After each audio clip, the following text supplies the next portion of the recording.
ప్రస్తుతం ఉన్న పరిస్థితుల నేపథ్యంలో భారతదేశానికి సంబంధించిన కేంద్ర మంత్రులు గల్ఫ్ దేశాలకు పయనమయ్యారు. వివరాల్లోకి వెళితే అమెరికా ఇరాన్ మధ్య కాల్పుల విరమణ ఒప్పందం కుదిరినప్పటికీ దేశీయంగా ఇంధన కొరతలపైన ఆందోళన కొనసాగుతూనే ఉన్నాయి. ఈ క్రమంలో కీలక పరిణామం చోటు చేసుకుంది.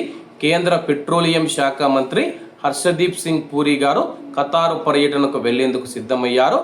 హర్షదీప్ సింగ్ పూరి గారు ఈ రోజు రేపు ఖతార్లో పర్యటించనున్నట్లు సంబంధిత శాఖ ఒక ప్రకటనలో పేర్కొంది. ఆయన పర్యటనకు సంబంధించి స్పష్టమైన కారణాన్ని మాత్రం వెల్లడించలేదు. కాగా ఇరాన్ ప్రతీకార దాడులకు గురైన గల్ఫ్ దేశాల్లో ఖతార్ కూడా ఒకటి.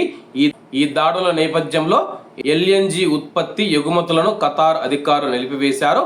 తాజాగా కాల్పుల విరమణ ఒప్పందం కుదరడంతో ఉత్పత్తులు పునఃప్రారంభించాలని అక్కడి అధికారులు భావిస్తున్నట్లు తెలుస్తూ ఉంది. అయితే భద్రతా కారణాల దృష్ట్యా పరిమిత కార్యకలాపాలు నిర్వహించాలని నిర్ణయించుకున్నట్లు అధికారిక వర్గాలు తెలుపుతూ ఉన్నాయి. ఈ నేపథ్యంలో హర్షదీప్ సింగ్ పూరి ఖతారుకు వెళుతూ ఉండడం ప్రాధాన్యత సంతరించుకుంది.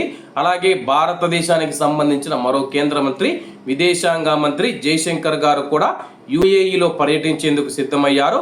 ఈ నెల 11, 12వ తేదీలలో జయశంకర్ గారు పర్యటన ఉన్నట్లు సంబంధిత శాఖ పేర్కొంది.